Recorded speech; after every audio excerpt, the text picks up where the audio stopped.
नमस्कार, एडीआल story channel में आपका स्वागत है। आप लोग ये कहानी कहाँ-कहाँ से देख रहे हैं, कमेंट्स में ज़रूर बताएं। हमारी आज की कहानी है माँ का श्राद्ध। माँ, ओ माँ, कहाँ हो आप? देखो तो सही, मैं आपके लिए क्या लाया हूँ। अपनी माँ के कमरे के अंदर जाते हुए विक्रम हाथ में 2 टिकटें लिए हुए बोला।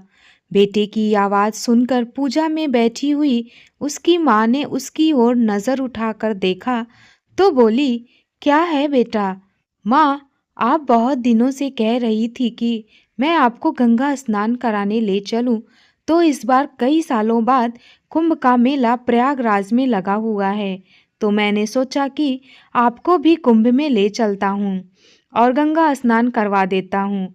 ट्रेन की टिकट भी करवा ली है। बेटे की यह बात सुनकर प्रतिभा जी की आंखों में आंसू भर आए। कुंभ का मेला? अरे तू सच में मुझे कुंभ के दर्शन करवाएगा?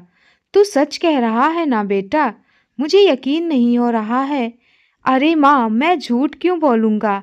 यह तो देखो, मेरे हाथ में टिकट भी है, तुम्हारे सामने ही लाया हूँ। अब बस जाने की तैयारी जल्दी से कर लो।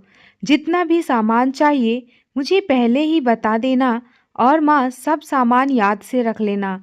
1 हफ्ते बाद चलना है। हे भगवान, तेरा लाख लाख शुक्र है जो मेरी इच्छा पूरी करने जा रहा है। बेटा, भगवान तेरा भला करे। जुग जुग जियो मेरे लाल। गंगा जी में स्नान करूंगी तो मुझे मोक्ष की प्राप्ति होगी।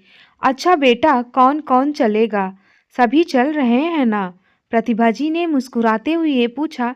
तो विक्रम बोला, अरे नहीं माँ, सब लोग जाकर क्या करेंगे? मालूम है कुंभ में कितनी भीड़ रहती है। सब लोगों को संभालना तो बहुत मुश्किल हो जाएगा, इसलिए मैं केवल 2 ही टिकट लेकर आया हूँ, मेरे और तुम्हारे लिए। बेटे की इस बात को सुनते ही प्रतिभा जी की नज़रें अपनी बहू प्रियंका की ओर गई और सोचने लगी कि बेटे के साथ मैं अकेले जाऊंगी तो बहू नाराज तो नहीं हो जाएगी। फिर बोली, अरे विक्रम बेटा, लेकिन इतनी भीड़ में तू अकेला मुझे कैसे संभालेगा? घर में तो मैं जैसे तैसे अपना काम कर लेती हूँ, लेकिन बाहर तो मेरा उठना बैठना भी बहुत मुश्किल हो जाएगा। हर पल मुझे सहारे की ज़रूरत पड़ेगी। तभी उनकी बहू प्रियंका बोली, अरे अम्मा, अब यह आपको लेके जा रहे हैं तो संभाल भी लेंगे, और फिर हम तो कहीं ना कहीं जाते ही रहते हैं। रही बात कुंभ घूमने की, तो अभी कौन सा उम्र चला गया है माँ जी, फिर कभी चले जाएंगे। और यह भी तो सोचिए, कुंभ का मेला हर साल थोड़ी ना आता है। फिर प्रतिभा जी बोली, लेकिन बहू, विक्रम को मुझे संभालने में परेशानी होगी। तो उनकी यह बात सुनकर उनका बेटा विक्रम हंसने लगा और बोला, माँ, अब तुम्हें अपने बेटे पर विश्वास भी नहीं है? अरे माँ, आपका विक्रम अब छोटा नहीं है। जैसा आप मेरे बचपन में मेरा ख्याल रखती थी, वैसे ही मैं भी आपका ध्यान रखूंगा। आपका हाथ कहीं भी कभी नहीं छोड़ूंगा। खूब अच्छे से आपको मेला दिखाऊंगा। विक्रम की बात पर सब लोग हंसने लगे और प्रतिभा जी प्रसन्न हो गई। उनकी बहुत समय से चली आ रही इच्छा अब पूरी होने जा रही थी। कितनी बार विक्रम से कह चुकी थी कि मरने से पहले मुझे एक बार कुंभ का स्नान करवा दे। अगर कुंभ पर नहीं ले जा सकता तो ऐसे ही प्रयागराज अर्थात इलाहाबाद ले चल, लेकिन मुझे एक बार गंगा स्नान करवा दे, जिससे मुझे भी मोक्ष मिल जाए। मेरी अंतिम इच्छा भी पूरी हो जाएगी। लेकिन वक्त गुजरता रहा और बात चलती रही, परंतु आज जब विक्रम ने अपने आप कहा तो उनका मन प्रसन्नता से झूम उठा। आज तो वह अपने बेटे का गुणगान गाते गाते नहीं थक रही थी। बेटे बहू को भर भर के आशीर्वाद देते जा रही थी। प्रयागराज जाने के लिए वह दोनों ट्रेन में बैठ गए, और प्रतिभा जी का तो सफ़र में बुरा हाल हो जाता है। यह सोचकर प्रतिभा जी थोड़ा घबरा रही थी कि इतना लंबा सफ़र वह कैसे तय करेंगी, क्योंकि 1 दिन और 1 रात का सफ़र जो था। बेटे का हाथ थामे प्रतिभा जी ट्रेन पर चढ़ गई। जैसे ही ट्रेन चलने लगती तो उनके पांव डगमगाने लगते थे। किसी तरह गिरती पड़ती अपनी सीट तक पहुंच गई। अरे माँ, संभालो अपने आप को, अभी तो सफ़र शुरू ही हुआ है।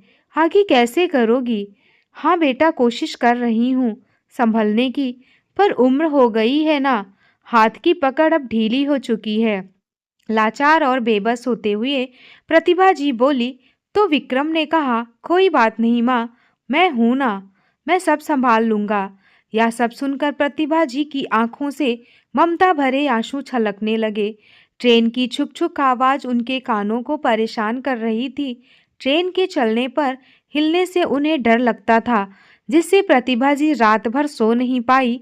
रह रह कर सोचती रही, बिना वजह ही मैंने विक्रम को तंग किया, वह भी पूरी रात जागता रहा। उससे तो अच्छा होता गंगा जल घर पर ही मंगाकर उसी से नहा लेती।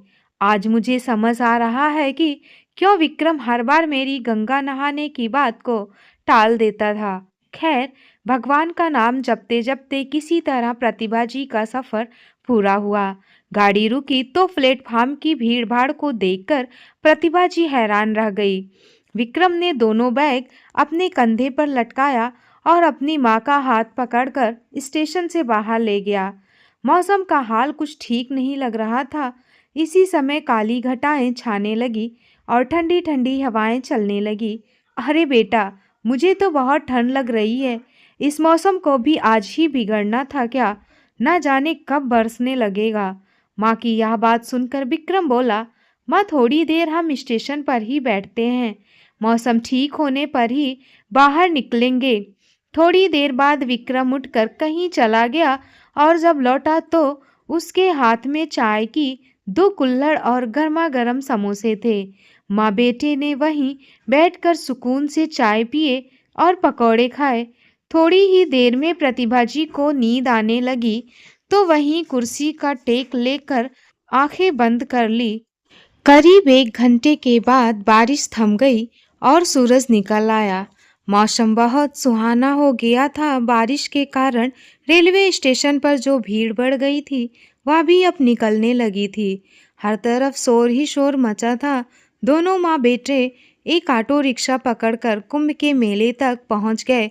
भीड़ इतनी ज्यादा थी कि रिक्शे वाले को माँ बेटे को मेले से कुछ दूर पहले ही छोड़ना पड़ा। वह दोनों करीब 1 से 2 किलोमीटर पैदल चलकर गंगा घाट तक पहुंचे तो जैसे तैसे बड़ी मुश्किल से उन्हें एक धर्मशाले में जगह मिल पाई। विक्रम ने वहीं चादर बिछाकर अपना सामान रख दिया और माँ का हाथ पकड़कर गंगा नहाने ले गया।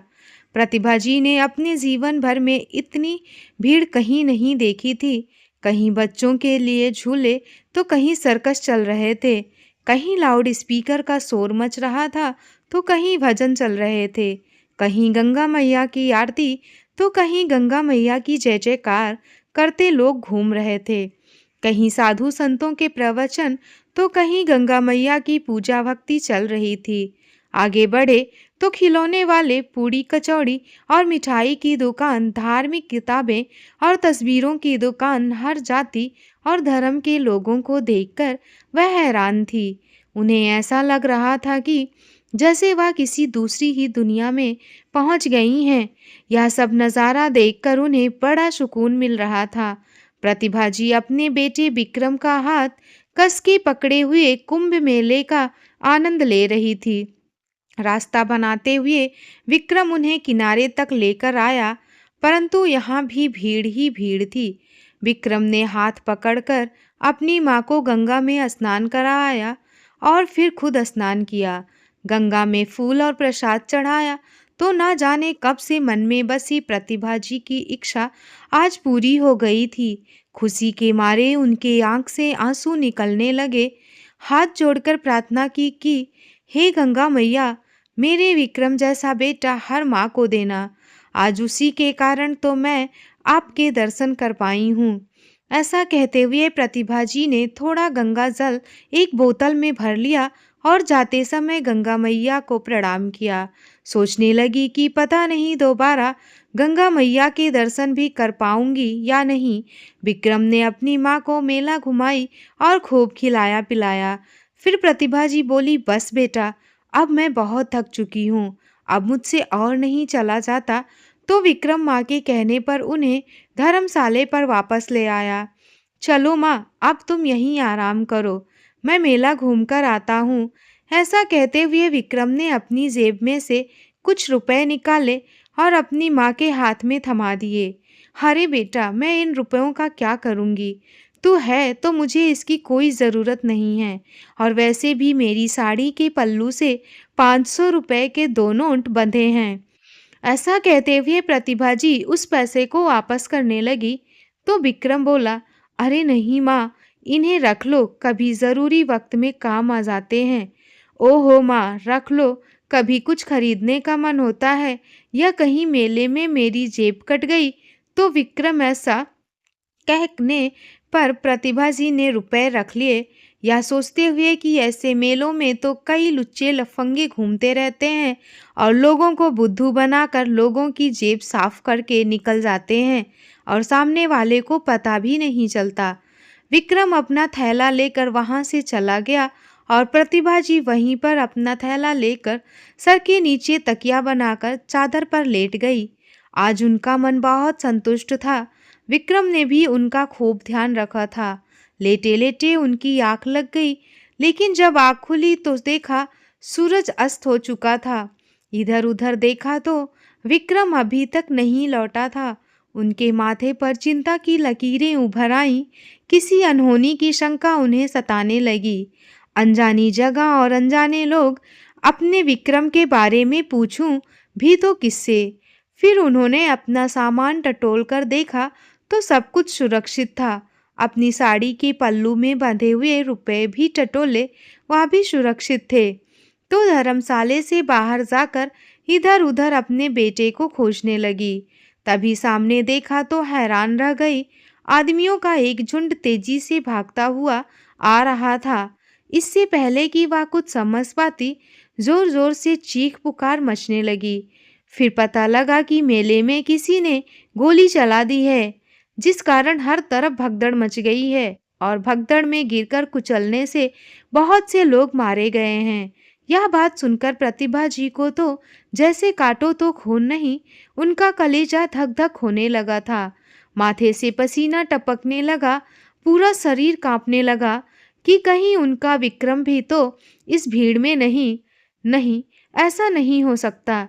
ऐसा कहते हुए प्रतिभा जी एक यात्री से जाकर पूछने लगी, भैया यह किस समय की बात है? फिर उसने बताया कि माँ जी, करीब 5 बजे की बात है। कोई व्यक्ति अपनी दुश्मनी निकालने के लिए अपने दुश्मन को मेले में मारने के लिए आया था। गोली उस आदमी के सीने में जाकर लगी। वह आदमी तो मर गया, जिस कारण यह कांड हो गया था। भगदड़ की वजह से जितने भी लोग जख्मी हुए हैं, उन्हें अस्पताल पहुंचाया जा रहा है, और जो लोग मारे गए हैं उन्हें सरकारी गाड़ी से उठाया जा रहा है। क्या आपका भी कोई लापता है? उस व्यक्ति की बात सुनकर प्रतिभा जी की आंखों में आंसू आ गए और रोते हुए बोली, क्या बताऊं बेटा, मेरा बेटा भी 2 बजे से ही मेला घूमने के लिए निकला था, लेकिन अभी तक नहीं लौटा। लेकिन माँ जी, उसकी कोई फोटो है क्या आपके पास? यात्री ने पूछा। फोटो तो नहीं है मेरे पास बेटा, आप क्या करूं? प्रतिभा जी रोते हुए बोली, माँ जी आप रोइए मत। देखिए सामने वहाँ पुलिस चौकी है, आप वहीं जाकर पता कर लीजिए। उस व्यक्ति के कहने पर प्रतिभा जी ने चादर समेटकर अपनी थैली में डाली और थैला उठाकर जैसे तैसे पुलिस चौकी तक पहुंची। प्रतिभा जी रोते हुए थानेदार से बोली कि मेरा बेटा कहीं नहीं मिल रहा है। तभी एक दयालु पुलिस वाला उनके पास आया और बोला, माँ जी हौसला रखिए, मेरे साथ मोटरसाइकिल पर बैठ जाइए। वहीं सिपाही प्रतिभा जी को उस जगह पर ले गया जहां मृतकों को इकट्ठा किया गया था, लेकिन विक्रम वहां नहीं था। प्रतिभा जी को यह देखकर खुशी हुई। फिर एक दो जगह बनी अस्पतालों में भी उन्हें लेकर गया, जहां लोग जख्मी पड़े थे और दर्द से कराह रहे थे। डॉक्टर उनकी मरहम पट्टी करने में जुटे हुए थे, परंतु विक्रम का पता वहां भी नहीं चल पाया।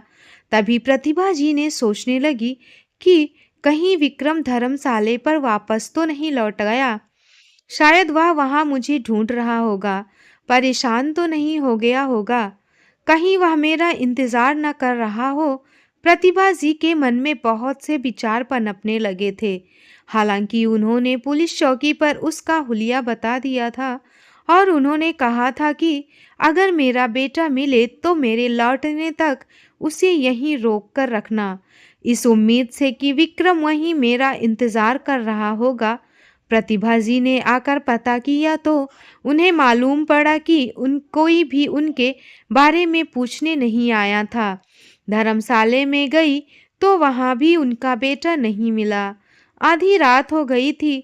बेचारी माँ कभी धर्मशाले में जाती तो कभी पुलिस चौकी पर, लेकिन बेटे का कहीं पता नहीं था।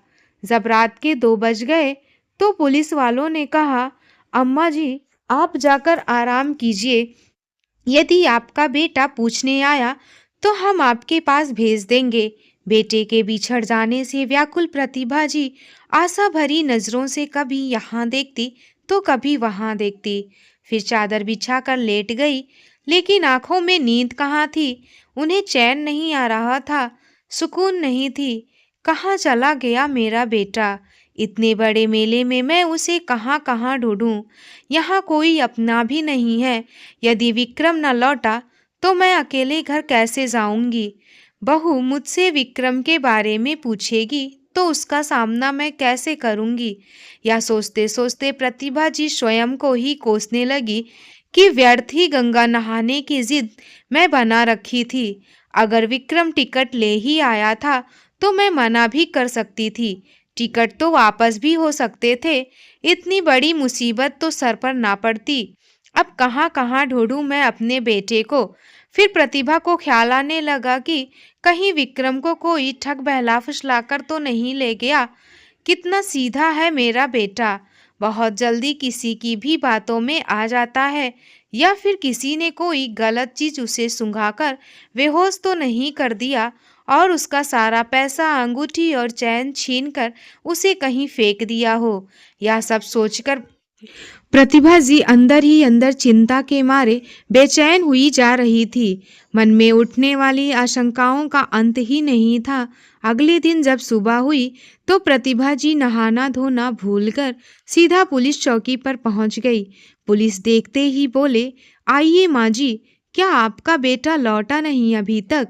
तभी प्रतिभा जी रोते हुए बोली, कहाँ देखूं, तुम ही ढूंढ कर ले आओ मेरे बेटे को, एक माँ की दुआएं लगेगी। प्रतिभा जी का रो रो कर बुरा हाल था। फिर पुलिस वाला बोला, अम्मा जी थोड़ा धीरज रखो, हम कुछ करते हैं। तभी पुलिस साहब सभी जगह अनाउंसमेंट करवाते हैं, आपका बेटा मेले में जहाँ कहीं भी होगा तुरंत दौड़ा आएगा। आप ऐसा कीजिए, अपना नाम और पता लिखवा दीजिए और फिर जाकर स्नान ध्यान कीजिए। जल्दी ही मिल जाएगा आपका बेटा। भगवान पर भरोसा रखिए। अब तो पुलिस वालों को भी प्रतिभा जी से हमदर्दी हो गई थी। रोते हुए बेचारी बूढ़ी माँ धर्मशाले में वापस लौट आई। जैसे तैसे गंगा में स्नान किया, मन ही मन प्रार्थना करती रही कि हे गंगा मैया, मेरे विक्रम बेटे को कुशल पूर्वक लौटा दो। वही तेरे दर्शन करने के लिए यहाँ तक लेकर आया था और वह हाथ छुड़ाकर न जाने कहाँ गुम हो गया है और मुझ बूढ़ी अबला को कुछ समझ नहीं आ रहा है कि क्या करूं। भगवान आप ही कोई चमत्कार करो, मेरा खोया हुआ बेटा वापस मिल जाए तो वापस जाकर बहू को मुंह दिखाने लायक बन सकूं। पूजा अर्चना से निपटकर प्रतिभा जी हर आने जाने वाले व्यक्ति को आशा भरी निगाह से देखती रहती। दूर दूर तक उनकी निगाह आने जाने वालों का पीछा करती कि कहीं विक्रम दिख जाए। घाट पर बैठे बैठे शाम हो गई थी। अब तो भूख के कारण पेट में मरोड़ पड़ने लगी थी। कल शाम से ना तो भोजन का एक निवाला पेट में गया था और ना ही पानी की एक बूंद। फिर ध्यान आया कि अगर मैं खुद बीमार पड़ गई तो अपने बेटे को कैसे ढूंढूंगी। उसे ढूंढना है तो खुद को बीमार होने से बचाना है, नहीं तो यहाँ मेरा कौन बैठा है जो मेरी सेवा करेगा। ऐसा सोचते हुए पास में चल रहे भोज पर गई और आलू की सब्जी के साथ 2 रोटी खाकर पानी पिया तो कलेजे में थोड़ी शांति मिली और अपने बेटे के लिए 4 रोटी भी बनवा ली कि विक्रम मिलेगा तो बेचारा भूखा प्यासा होगा, तो उसे खिला दूंगी। बेटे को ढूंढते ढूंढते प्रतिभा जी वापस अपने धर्मशाले में पहुंच गई। फिर से पुलिस चौकी में भी झांक कर आ गई, लेकिन फिर से वही निराशा हाथ लगी। देखते ही देखते कई दिन बीत गए। अब तो करीब मेला भी खाली हो चुका था, लेकिन विक्रम नहीं लौटा। फिर पुलिस वालों ने सलाह दी कि माँ जी, लगता है आपका बेटा अब नहीं लौटेगा, तो आप अपने घर जल्दी लौट जाइए, उतना ही अच्छा होगा। यह सुनकर प्रतिभा जी की आंखें फिर से आंसुओं से भर आई। फिर बोली, बेटा, मैं इतनी दूर अपने घर कैसे जाऊंगी? मैं तो कभी भी कहीं अकेले गई ही नहीं। कहते कहते उनकी आवाज़ रुआन सी हो गई। अच्छा माँ जी, आपको अपने घर का फ़ोन नंबर पता है? फ़ोन करके ही किसी को बुला लेते हैं, घर से कोई आकर ले जाएगा। लेकिन बेटा, घर से मुझे कौन लेने आएगा? घर पर बहू अकेली है, वह अकेली कैसे आ पाएगी? अरे माँ जी, बहू किसी आस पड़ोस या रिश्तेदार को भी तो बुला सकती है। आप किसी का भी नंबर बता दीजिए। प्रतिभा जी ने दिमाग पर लाख जोर डाला, लेकिन हड़बड़ी में नंबर याद ही नहीं आया। अक्सर दिमाग को जंग लग जाता है जब इंसान किसी परेशानी में होता है। वैसे भी बुढ़ापे में याददाश्त भी कमजोर हो चुकी थी। यही हुआ था प्रतिभा जी के साथ भी। उन्हें कोई भी नंबर याद नहीं आ रहा था। अपनी बेबसी और लाचारी पर उनकी आंखें भर आई। इसी समय एक यात्री पुलिस चौकी के बाहर से गुजर रहा था, तो उसका ध्यान वहां बैठी प्रतिभा जी की ओर गया, जो फूट फूट कर रो रही थी। उसने पुलिस वाले से अम्मा जी के रोने का कारण पूछा, तो सारी बात सुनकर वह यात्री बोला, आप अम्मा को मेरे साथ ही भेज दीजिए, मैं भी वहीं का रहने वाला हूँ। मैं शाम को 8 बजे की ट्रेन से अपने घर पर जा रहा हूँ। आप कहें तो इन्हें साथ ले जाऊं और उसके बाद उनके गांव जाने वाली बस में बैठा दूंगा। वह आराम से अपने गांव पहुंच जाएंगी। पुलिस वाले ने प्रतिभा जी को उस अनजान व्यक्ति के साथ भेज दिया और उसका पता और फ़ोन नंबर अपने पास लेकर रख लिया। प्रतिभा जी उनके साथ जा तो रही थी, पर मन के किसी एक कोने में डर भी था कि कहीं यह व्यक्ति कोई चोट न पहुंचाए। परंतु और कोई चारा भी तो नहीं था उस पर विश्वास करने के अलावा, वरना इस अनजान जगह पर कब तक रहती। लेकिन उस व्यक्ति ने प्रतिभा जी के मन की बात जैसे पढ़ ली हो। वह बोला, अम्मा जी, आप चिंता मत कीजिए, मैं आपके गांव के पास में ही रहता हूँ। भरोसा रखिए मुझ पर। यदि आप कहेंगी तो मैं आपको आपके घर तक भी छोड़ दूंगा। फिर प्रतिभा जी बोली, अरे नहीं भैया, विश्वास के सहारे ही तुम्हारे साथ आए हैं। तुम मुझे अपने साथ लेकर आए हो, क्या इतना उपकार कम है? ट्रेन से उतरने के बाद मुझे बस में बैठा दोगे तो मैं अपने गांव पहुंच जाऊंगी। बस मुझे तो एक ही बात का गम सताए जा रहा है, ना जाने मेरा बेटा कहाँ होगा, किस हाल में होगा। 2 दिन बाद जब प्रतिभा जी बस से उतरी तो पैदल ही अपने घर की ओर चल पड़ी। लेकिन बेटे की अनुपस्थिति में उनका मन भारी हो रहा था। समझ नहीं आ रहा था कि बहू का सामना कैसे करूंगी, क्या बताऊंगी कि विक्रम कहाँ है। इसी उधेड़-बुन में जैसे तैसे घर के द्वार तक पहुंची तो देखकर हैरान रह गई कि वहां तो खूब चहल पहल थी। घर के बाहरी हिस्से में सफ़ेद और लाल रंग का टेंट लगा हुआ था, जहां भोज का कार्यक्रम चल रहा था। एक बार प्रतिभा जी को लगा कि वह गलती से किसी और के घर पर पहुंच गई है, लेकिन जैसे ही वह बाहर की ओर जाने लगी, तभी उनके पोते और पोती की नज़र अपनी दादी पर पड़ी। वह आश्चर्यचकित रह गए, लेकिन फिर खुशी से चिल्लाने लगे, मम्मी देखो, पापा देखो, दादी तो हमारे सामने खड़ी हैं, वह लौट आई हैं, दादी जिंदा हैं। अपने पोता पोती की यह बात सुनकर प्रतिभा जी आश्चर्यचकित रह गई। उन्हें समझ नहीं आ रहा था कि आखिर यह चल क्या रहा है। बच्चों के चिल्लाने की आवाज़ सुनकर सभी लोग दौड़कर आ गए। पूरे गांव में हड़कंप मच गया। अम्मा वापस आ गई, अम्मा वापस आ गई। प्रतिभा जी लौट आई हैं। उधर से विक्रम भी दौड़कर आया और अपनी माँ को देखते ही उसके होश ही उड़ गए और फिर तुरंत आकर लिपट गया। माँ, तुम कहाँ चली गई थी? इस समय उनकी बहू प्रियंका भी दौड़ी दौड़ी आई और अपनी सासू माँ से लिपट गई।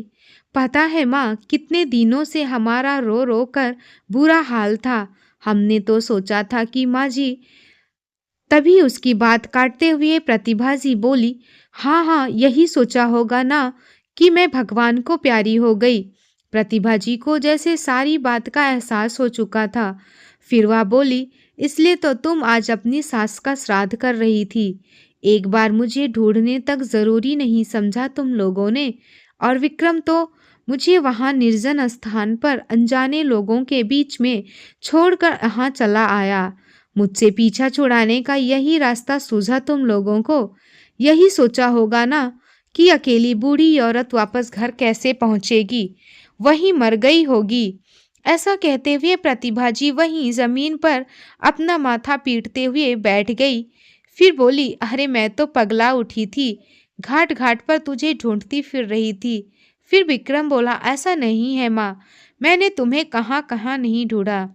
ना जाने कहाँ कहाँ मैंने आपके नाम की घोषणा भी करवाई, पर आप कहीं नहीं मिली। तभी प्रतिभा जी ने कहा, भगवान का इतना ही शुक्र है कि तू ठीक है। तुझे देखकर मेरी जान वापस लौट आई है। इस समय बेटा बहू दोनों एक दूसरे की आंखों में देखते हुए बोले, अब यह दावत माँ के लौट आने की खुशी में है।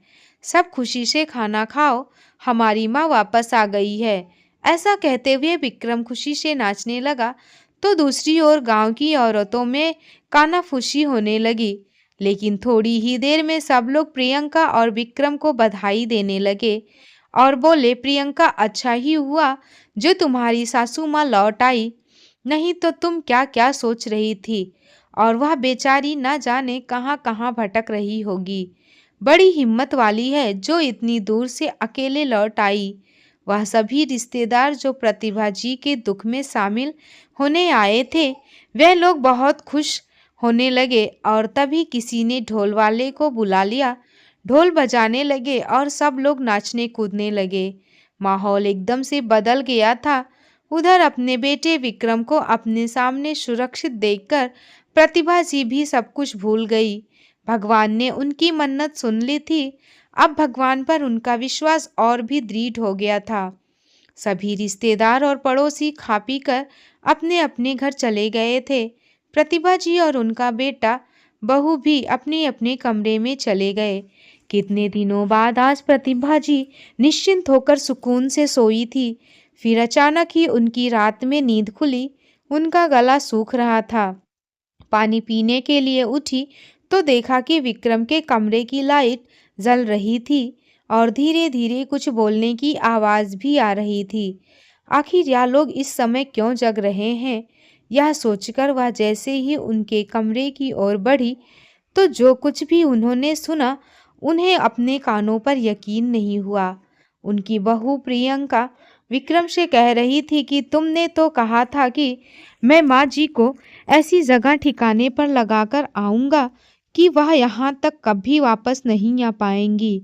उसके बाद तुम्हें उनसे हमेशा के लिए छुटकारा मिल जाएगा। लेकिन देखो, तुम्हारी माँ तो कुछ ही दिनों में वापस आ गई। फिर विक्रम बोला, अरे माँ को कुंभ के मेले में छोड़ आया था, जहाँ इतनी भीड़ और भगदड़ रहती है। मैंने तो सोचा ही नहीं था कि ऐसी जगह से और इतनी दूर से भी माँ वापस लौटकर आ सकती हैं। लेकिन प्रियंका, जो हुआ अच्छा ही हुआ, क्योंकि जब से मैं माँ को छोड़कर आया था मेरी आत्मा मुझे धिक्कार रही थी कि मैं अपनी माँ को त्यागने का, उन्हें मारने का के लिए छोड़ आना बहुत बड़ा पाप किया है मैंने। जब से माँ को छोड़कर आया था सारा दिन यही सोचता रहता कि माँ भूखी प्यासी कहाँ कहाँ भटक रही होगी, जिंदा भी होगी या नहीं। मेरी माँ ने तो मुझ पर विश्वास किया था और मैंने उनके साथ इतना बड़ा विश्वासघात कर दिया। माँ को इस प्रकार गंगा घाट पर छोड़कर आने का अपराध मुझे अंदर ही अंदर खा रहा था। और प्रियंका, तुम माँ के आने पर परेशान मत होना। जहाँ इतना समय माँ को झेला है, वहाँ कुछ समय और सही। अच्छा ही हुआ जो मेरी माँ लौट आई। मैं माँ की मृत्यु का कारण बनते-बनते रह गया। भगवान तेरा लाख लाख शुक्र है।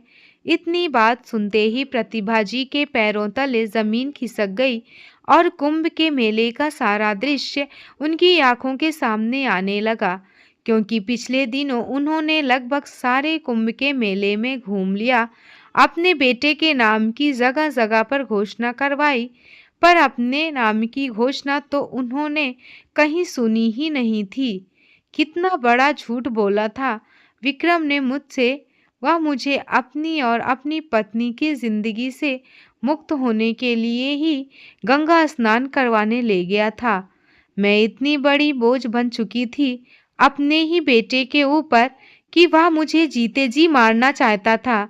यह सब सोचते सोचते प्रतिभा जी की आंखों के आगे अंधेरा छा गया।